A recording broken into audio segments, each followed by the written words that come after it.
Assalamualaikum warahmatullahi wabarakatuh. Kali ini saya akan mereview tentang buku dari David L. Bluestein yang berjudul The Psychology of Working pada chapter 1 yang berjudul Psychology and the Experience of Working, atau dalam bahasa Indonesia dikenal dengan psikologi dan pengalaman kerja. Apa sih yang dimaksud dengan bekerja? Jadi menurut David L. Bluestein dalam bukunya mengatakan bahwa bekerja merupakan aktivitas yang tidak dapat dipisahkan dari kegiatan kita sehari-hari. Dan dari segi psikologisnya, bekerja dapat dibagi menjadi beberapa karakteristik. Yang pertama adalah bekerja berfungsi untuk membangun identitas pada diri seseorang dan rasa koherensi dalam interaksi sosial. Dengan kata lain, bahwa pekerjaan ini secara tidak langsung akan membentuk identitas seseorang dalam masyarakat. Kemudian yang kedua adalah bekerja memiliki makna yang sangat pribadi, dipengaruhi oleh konstruksi individu dan interaksi sosial. Maksudnya bahwa makna dari bekerja ini berdasarkan dari pengalaman pribadi ataupun dari budaya-budaya seseorang yang melakukan sebuah pekerjaan.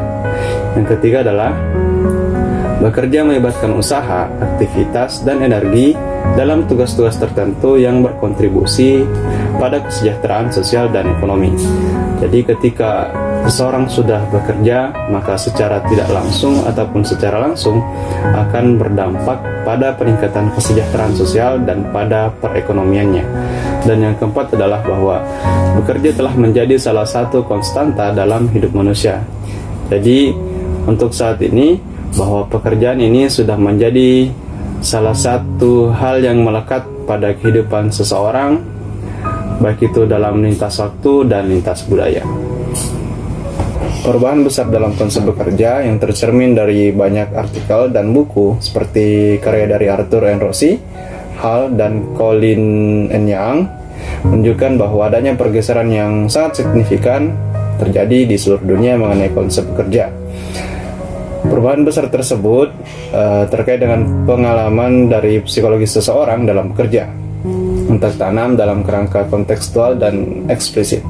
Hal ini yang kemudian dikenal dengan konsep psikologi kerja. Konsep psikologi kerja menawarkan alat konseptual terbaik untuk membingkai inisiatif kebijakan baru, intervensi praktik, dan tujuan penelitian yang diperlukan untuk mengatasi perubahan dramatis dalam dunia kerja di abad ke-21.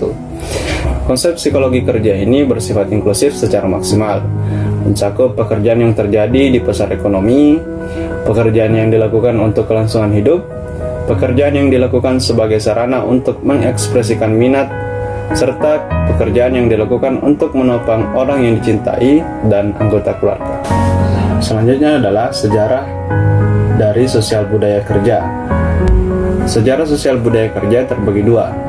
Yang pertama adalah tren pra-industri, dan yang kedua adalah tren industri. Untuk tren industri sendiri, istilah bekerja paling awal dapat ditelusuri di Alkitab. Bekerja sebagai bentuk ekspresi manusia berawal dari sejarah kuno manusia sebagai pemburu dan pengumpul. Secara alami, salah satu tugas utama kehidupan saat itu adalah bertahan hidup. Salah satu transisi besar yang terjadi di banyak komunitas manusia adalah perkembangan pertanian yang cenderung menempatkan orang di lingkungan yang lebih stabil. Hasil dari transisi ini adalah sifat pekerjaan yang semakin hierarkis. Untuk sebagian besar budaya kerja di seluruh dunia pada masa praindustri ini, pekerjaan dikhususkan hanya untuk orang kaya atau orang-orang dengan keluarga yang kuat.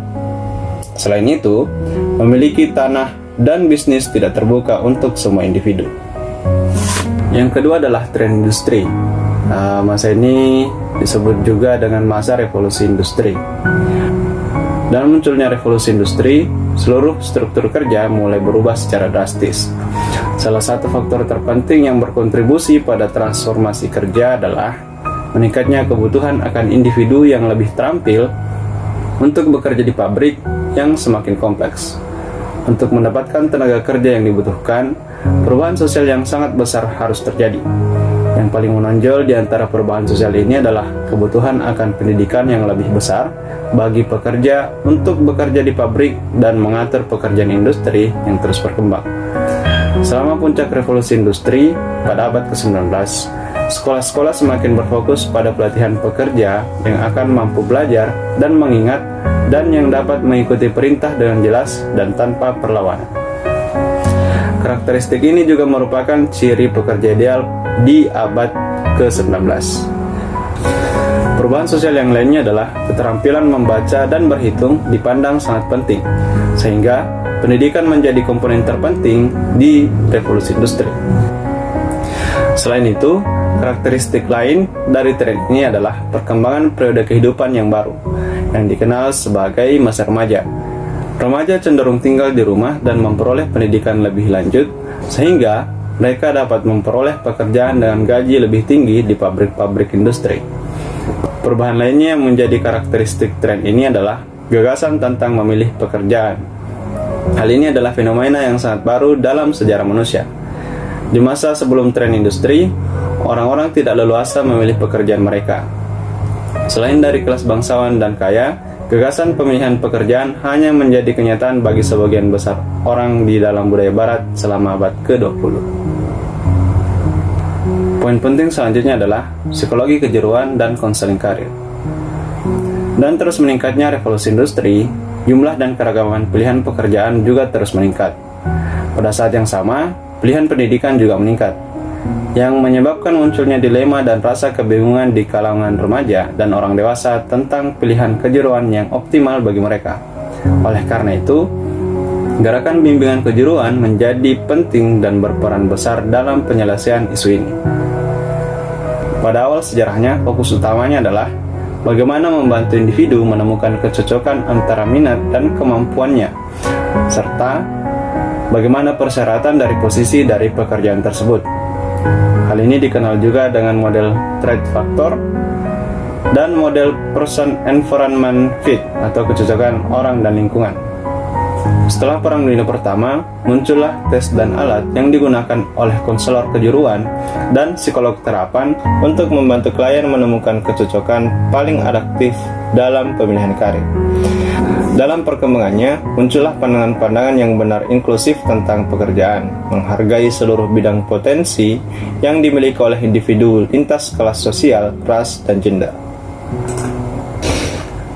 Poin yang selanjutnya adalah psikologi industri dan organisasi. Yang melatar belakangi psikologi ini adalah perubahan besar yang terjadi di pasar tenaga kerja dan kemajuan ilmu sosial. Maka dari itu, fokusnya adalah kebutuhan dan perspektif pengusaha dan organisasi yang bertentangan dengan kebutuhan dan perspektif klien dan pekerja. Dan kemudian adalah isu-isu organisasi seperti kualitas dan lingkungan kerja, kemudian dinamika dan kepemimpinan kelompok, di mana kegagalan pekerja yang tinggal di negara-negara fasis untuk mengatasi pengaruh korup para pimpinan diktator. Perspektif tentang psikologis kerja. Yang pertama adalah perspektif psikoanalitik. Dalam perspektif ini, pekerjaan sebagai upaya pemenuhan kebutuhan ekonomi, bukan sebagai sumber utama kepuasan intrapsikis. Yang kedua adalah perilaku kerja manusia adalah fungsi dari dorongan biologis.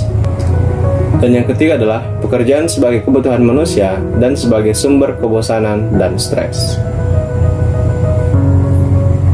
Perspektif yang selanjutnya adalah perspektif konsep diri. Pada perspektif ini, pilihan pekerjaan idealnya mewakili minat, bakat, dan konsep diri internal yang dikembangkan seseorang selama rentang kehidupannya.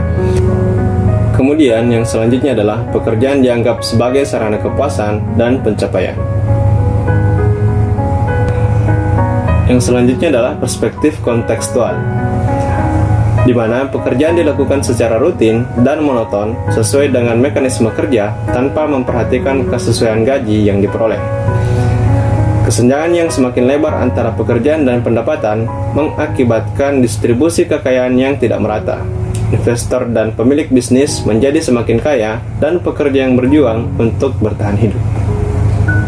Perspektif yang selanjutnya adalah perspektif integratif. Perspektif ini memadukan perspektif psikoanalitik, konsep diri, dan kontekstual. Dalam perspektif ini, menjelaskan mengapa terdapat perbedaan dalam pemilihan minat pekerjaan. Pekerjaan dipengaruhi oleh beberapa faktor. Yang pertama adalah kebutuhan material, harga diri, sumber aktivitas, penghargaan oleh orang lain, dan kebutuhan kreativitas. Poin yang selanjutnya adalah taksonomi integratif kerja. Poin yang pertama adalah bekerja sebagai sarana untuk bertahan hidup dan kekuasaan. Fungsi kerja dalam memperoleh uang dan kekuasaan, yang biasanya menjadi urusan para ekonom, juga memiliki implikasi psikologis yang cukup besar. Selain itu, pekerjaan memiliki potensi untuk memberikan status sosial yang dapat meningkatkan prestasi dan kekuasaan. Poin yang kedua adalah bekerja sebagai sarana hubungan sosial. Bagi banyak orang, bekerja berfungsi sebagai sumber utama hubungan interpersonal mereka. Selain itu, bekerja menghubungkan orang dengan lingkungan sosial yang lebih luas. Poin yang ketiga adalah bekerja sebagai sarana penentu keputusan. Perspektif ini menjelaskan bagaimana aktivitas yang dimotivasi secara ekstrinsik dapat menjadi internalisasi dan menjadi bagian dari serangkaian nilai, perilaku, dan tujuan hidup yang lebih luas. Hal ini terkait pengalaman motivasional dalam kaitannya dengan pekerjaan, termasuk individu yang bekerja berdasarkan minat intrinsik, serta mereka yang bekerja untuk mencapai hasil kerja, baik itu berupa uang, status, dan lain-lain. Terima kasih. Assalamualaikum warahmatullahi wabarakatuh.